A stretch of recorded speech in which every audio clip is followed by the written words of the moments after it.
Shalom Bapak Ibu Saudara yang dikasihi oleh Tuhan. Apa kabarnya? Semoga kabarnya luar biasa. Karena apa? Karena Tuhan kita adalah Tuhan yang luar biasa. Sampai hari ini Dia pelihara saya dan saudara. Itu semua karena kebaikannya. Salam jumpa dan kita akan mendengarkan firman Tuhan dalam renungan yang singkat. Marilah kita sama-sama berdoa agar ada kuasa Tuhan bekerja dalam hidup kita, karena sampai sekarang mujizat Tuhan masih bekerja. Tuhan Yesus memberkati kita semuanya. Mari kita siapkan hati kita, mari kita berdoa. Kami naikkan syukur kami kepada Tuhan karena anugerah Tuhan, kebaikan Tuhan, kemurahan Tuhan. Bahkan oleh karena pengampunan-Mu kami ada sampai hari ini, merasakan kebaikan Tuhan dalam hidup kami. Maka itu kami naikkan syukur kami kepadamu, kami puji dan kami sembah Engkau dalam hidup kami. Sebentar kami akan mendengarkan renungan singkat di dalam Rema di pagi hari ini. Kiranya Tuhan berfirman bagi kami sehingga firman yang logos ini akan menjadi rema dalam hidup kami.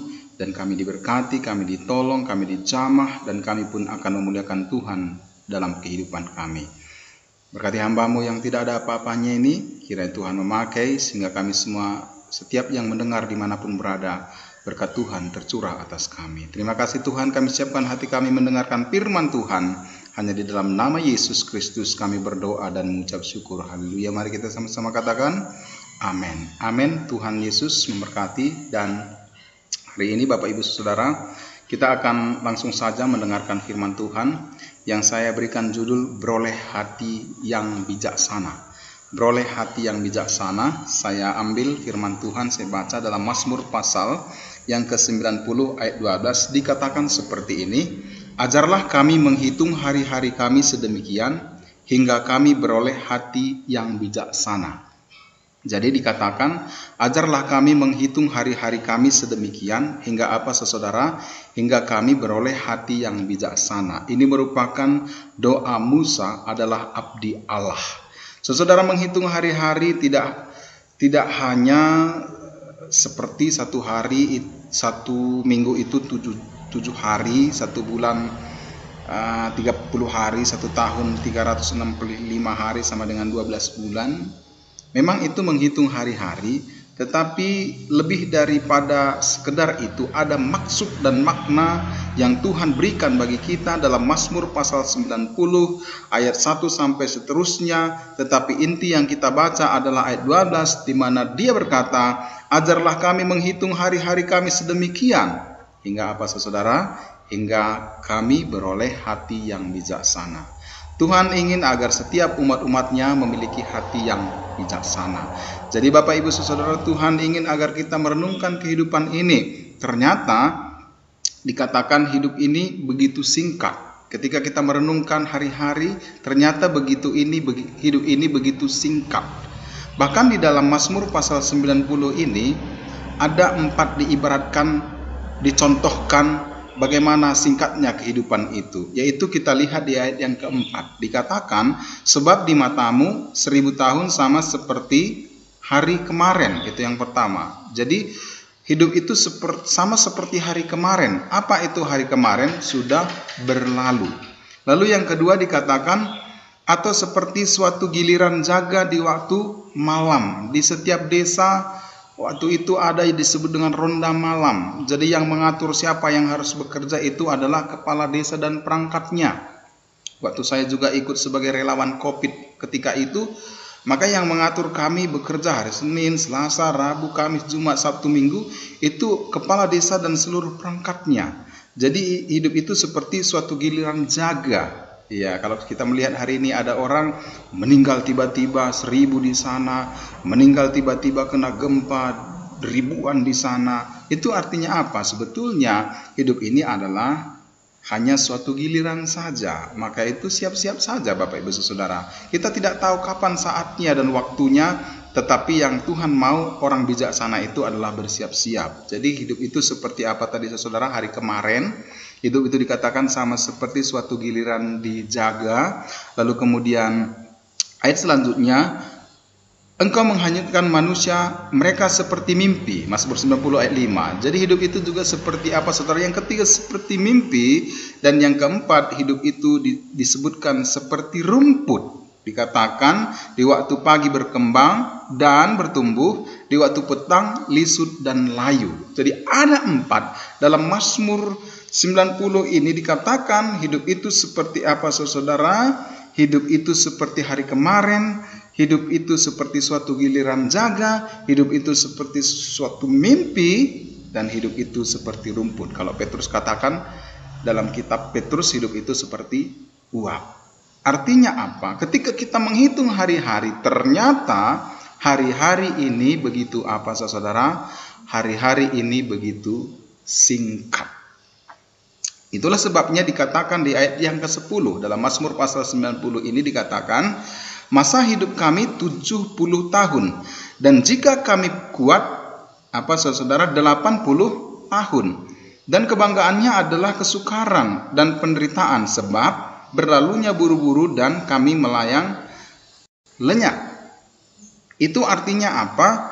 Kehidupan manusia itu begitu singkat. Alkitab katakan masa hidup kami 70 tahun. Meskipun hari-hari ini banyak orang tidak sampai 70 tahun. Doa kita sampai. Tetapi juga ada orang Bapak Ibu Saudara 100 tahun, ya, sampai 100 tahun. Namun apa saudara, kebanggaannya sudah sakit penyakit. Kalau kita bertemu dengan orang-orang yang udah umur 70 tahun ke atas, itu pasti sudah berbicara tentang sakit.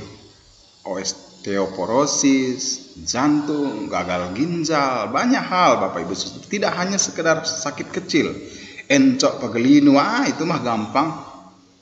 Nggak lepel kata mereka saudara. Tapi hari ini kita perhatikan kenapa menghitung hari-hari itu ternyata adalah kita akan beroleh hati yang bijaksana. Kenapa? Karena kita tahu bahwa hidup ini begitu singkat. Tetapi saudara perhatikan, hidup ini secara jasmani singkat, namun kita sebetulnya adalah makhluk kekal. Kenapa? Karena di dalam diri kita, di dalam diri manusia ada 3 bagian, yaitu roh, jiwa, dan tubuh.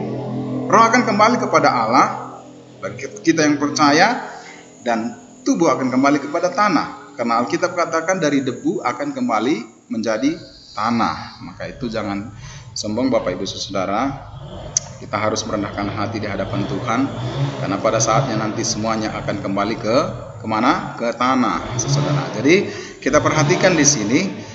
Ajarlah kami menghitung hari-hari kami sedemikian hingga kami beroleh hati yang bijaksana. Bijaksana menurut Alkitab itu bagaimana? Kita akan lihat ada 2 contoh hidup yang bijaksana menurut Alkitab. Mungkin dalam King James Version disebut dengan wisdom atau hikmat kebijaksanaan.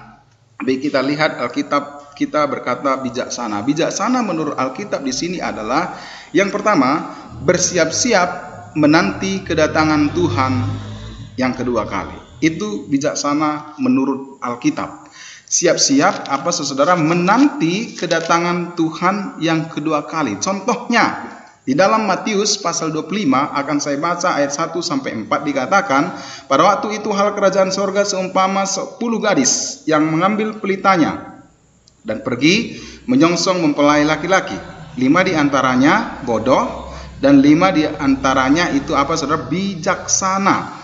Gadis-gadis yang bodoh itu membawa pelitanya tetapi tidak membawa minyak. Sedangkan gadis-gadis yang bijaksana itu membawa pelitanya dan juga minyak dalam buli-buli mereka. Jadi yang bijaksana ini ada satu persiapan yang sungguh-sungguh, dibawa pelita dan dibawa minyak. Tetapi yang bodoh itu Bapak Ibu Saudara tidak ada persiapan. Sehingga ketika mempelai itu datang, mereka ketinggalan.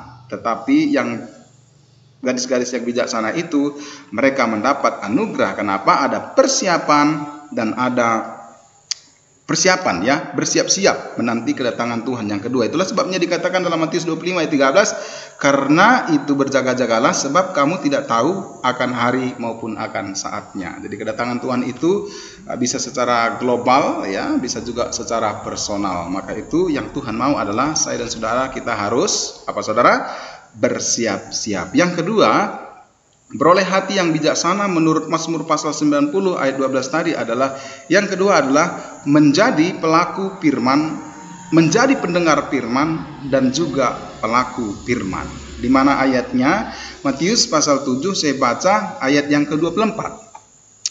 Setiap orang yang mendengar perkataanku ini dan melakukannya, ia sama dengan orang yang bijaksana. Sudah perhatikan kata bijaksana, yang mendirikan rumahnya di atas batu. Kemudian turunlah hujan dan datanglah banjir, lalu angin melanda rumah itu, tetapi rumah itu tidak rubuh sebab didirikan di mana? Di atas batu.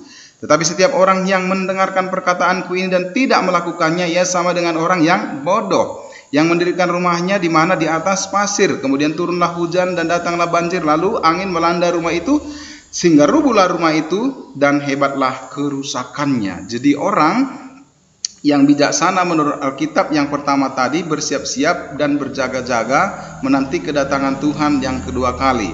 Tetapi dan juga yang kedua adalah Matius 7 ayat 24 sampai 27 dikatakan kita harus menjadi pendengar firman Tuhan dan juga menjadi pelaku firman Tuhan. Kenapa? Karena dikatakan orang yang menjadi pendengar dan pelaku firman Tuhan di dalam Matius pasal 7 ayat 24 dikatakan itu sama dengan orang yang bijaksana. Puji Tuhan. Lalu kemudian kalau saya ingat di Yakobus pasal 1 ayat 22 dikatakan di sana, hendaklah kamu menjadi pelaku firman dan bukan hanya pendengar saja. Sebab apa? Sebab jika tidak demikian, kamu menipu dirimu sendiri.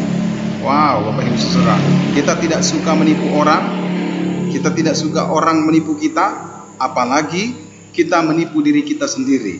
Pasti kita tidak suka. Maka itu Tuhan ingin agar saya dan saudara kita menjadi pelaku firman dan bukan hanya pendengar, lalu kita bersiap-siap menanti kedatangan Tuhan yang kedua, baik secara global maupun secara personal. Oleh sebab itu, ajarlah kami menghitung hari-hari kami sedemikian rupa, hingga kami beroleh hati yang bijaksana. Jadi bijaksana menurut Alkitab, firman Tuhan hari ini yang kita baca adalah bersiap-siap menanti kedatangan Tuhan yang kedua. Dan yang kedua adalah menjadi pendengar dan pelaku firman Tuhan. Tuhan akan memampukan kita melakukan firman-Nya. Dan kalau Tuhan berkenan kepada kita, maka kita akan dijadikannya menjadi anak-anak yang menjadi pelaku-pelaku firman. Dan ketika Tuhan datang kedua kali, maka kita akan diangkatnya, Bapak Ibu Saudara, bersama-sama dengan Dia. Itulah firman Tuhan di pagi hari ini. Semoga firman Tuhan ini memberkati kita semuanya. Dan kita berdoa agar kita menjadi orang yang percaya, yang beroleh hati yang bijaksana. Tuhan Yesus memberkati kita. Marilah kita berdoa. Mari kita berdoa dalam nama Tuhan Yesus. Kami datang kembali kepadamu Tuhan, bersyukur buat firman-Mu hari ini. Engkau mengajar kami semuanya, hamba-Mu dan setiap pendengar Facebook Suara Pertobatan dimanapun berada, kami telah mendengarkan firman-Mu. Betapa singkatnya kehidupan ini Tuhan. Namun ada kehidupan yang kekal juga Tuhan sediakan bagi setiap kami yang percaya di dalam Yesus Kristus. Terima kasih Tuhan, materaikan firman-Mu ini di setiap hati kami, sehingga kami menjadi orang-orang yang bersiap-siap untuk menanti kedatangan-Mu yang kedua kali. Dan kami belajar menjadi pendengar dan pelaku firman-Mu dalam hidup kami. Dan kami belajar menjadi orang yang memuliakan Engkau dalam hidup kami. Kami percaya anugerah berkat kuasa Tuhan akan menyertai kehidupan kami, dan Kau pelihara kami sampai Engkau datang kedua kali. Terima kasih buat firman-Mu, hamba-Mu selesai berkata-kata, namun kuasa Roh Kudus akan berbicara bagi kami, sehingga kami menjadi hidup yang memuliakan Tuhan dalam hidup kami. Terima kasih Tuhan buat firman-Mu. Dalam nama Yesus kami berdoa dan mengucap syukur. Haleluya. Semua kita yang percaya, mari kita sama-sama katakan amin. Amin. Bapak Ibu Saudara, Tuhan Yesus kiranya memberkati kita.